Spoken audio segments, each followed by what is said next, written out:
Welcome, collectors and model railroad enthusiasts and fellow hobbyists. I know it has been the better part of 4 months since the last addition to the HO Files video installment, and I apologize about that. Things have been crazy. I've been so monopolized with work, and then obviously other features for this channel, so the HO scale stuff, especially the HO Files stuff, kind of gets shafted to one corner, but I did not want to totally not do a new addition to those for a while. So for those die-hard faithfuls, especially those few of you that watch this channel solely for the HO or 187 scale aspect of it, this is for you.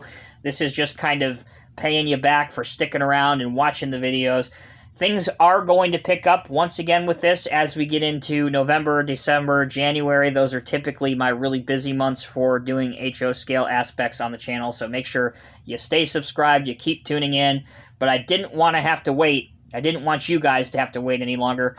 In terms of my usual displays with the HO Files, this one is pretty simple. We're only going to see one building and a handful of vehicles, but again, it's just something to kind of quench that thirst and appease those that have stuck around for the duration of the haul here. So, with that being said, let's go ahead and get started, as we always do for these HO Scale Files videos.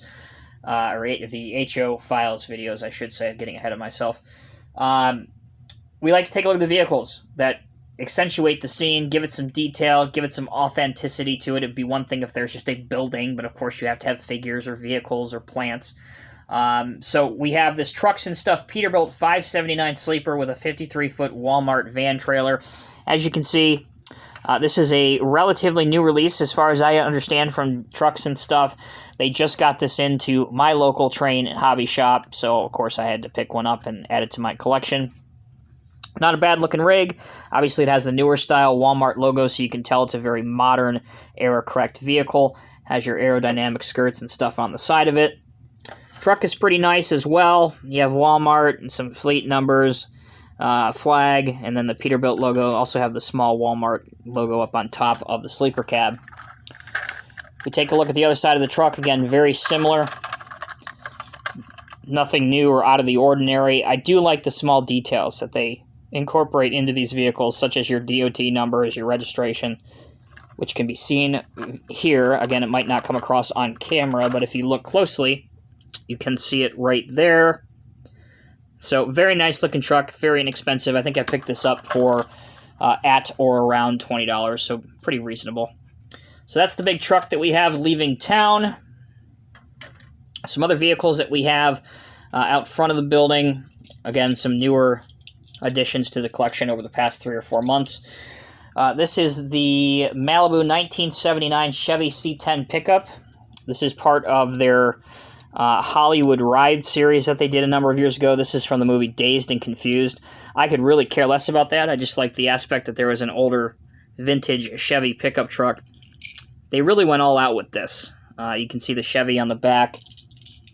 You can see the panel lines and everything on this truck. I think it looks pretty good. Chrome bumper. Obviously, there's your Chevy logo, which, if I'm not mistaken, at least to me, that Chevy logo appears to be in blue. I have not seen the movie. Couldn't tell you how accurate this is to the vehicle in the movie. Again, as I just said, I could really care less. I just liked that they made a late model version of a 1970s vintage Chevy truck. I think it looks pretty good. Rubber tires, too, as well. There's the base. All right, on to one of my favorites. Again, not sure if I've showed you this one before, but any excuse I have to bring it out, I'm going to do it. This is by Kato. This is a mid-90s Toyota Supra, first generation, obviously in silver. Excellent, excellent looking car. Perfect to scale. A bonus for me is that it is left-hand drive, too, which you don't often see with Supras. So obviously this got the full treatment of being imported here to the States. Really like it. They did a great job on it. They did make this in a number of different colors. I didn't set out with the intention of purchasing it in silver, but that was kind of what showed up, and the opportunity presented itself, so I was like, okay, why not? We'll go with silver. All right. Let's get to a couple vehicles that are parked outside of the building. Start off with this one. This is a Herpa Mercedes S-Class, another brand new addition within the past couple weeks to my collection. Love this car. I don't know how well it's going to come across on camera, but the Mercedes-Benz emblem, I'm having an issue because it's so small. I don't know if it'll focus, but that is gold on this car. Obviously not real gold.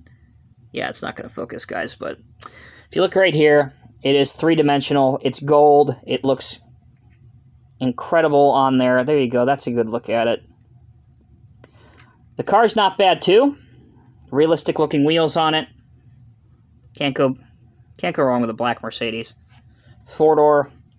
On the back, again, you have your silver rings, your silver star, synonymous with the Benz logo. There's a look at the car. I think I picked this up for, I don't know. I think these were like 22, something like that. All right.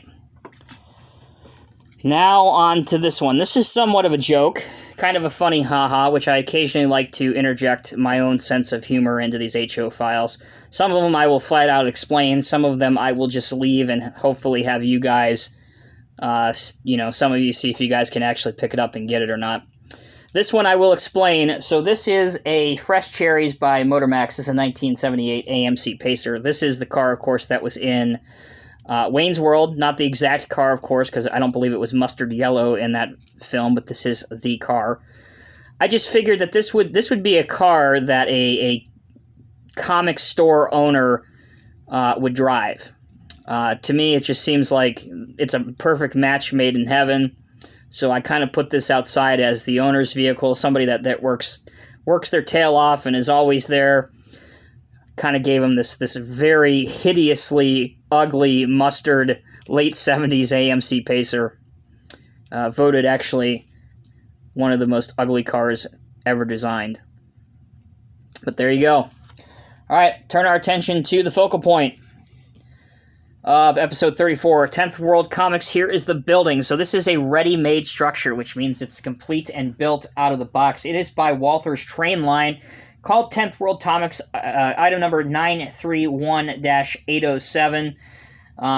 Some cool aspects about this, obviously you can tell on it, but it has decaling all throughout, even on the windows. Pardon me, I'm using a screwdriver instead of my pointer. My pointer has decided that it wants to take the day off and has run off somewhere. So you have decaling and decos all over the windows, different paints and such, which really accentuate and look good. Another thing that I like about these buildings, it's a subtle detail, but it adds realism. I like the different styles of shades. Like, this one might almost be all the way closed, this one's all the way open, to like the apartments and such that are on the upper floors of the main building.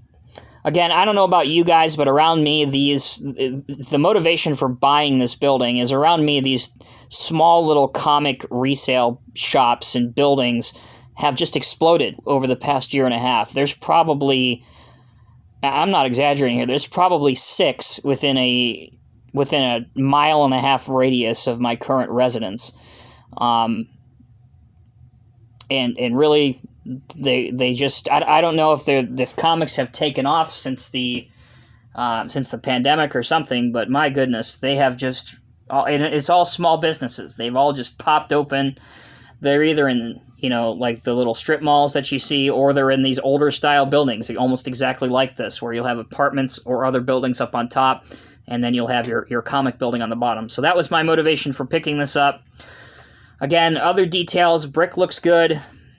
Here's your roof.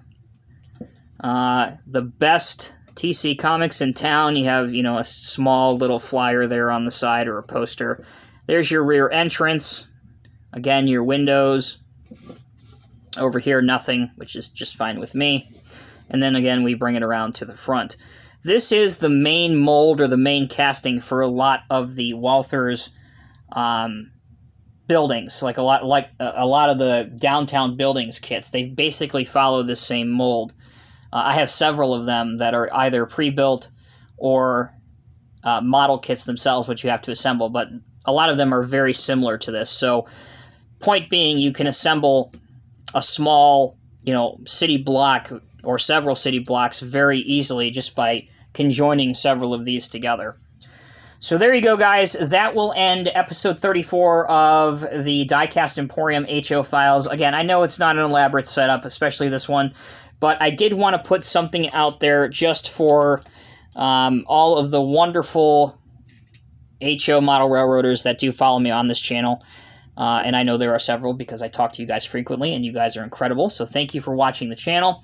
Again, come November, December, January, all those months when things start to settle down around here, I do intend to push more HO or 187 scale content out, so make sure you tune in for that. Who knows, we might have a couple more HO files before then, but hopefully this will be enough to hold you over in case we don't. Until next time, take care and be safe. I'll see you in the next Diecast Emporium review.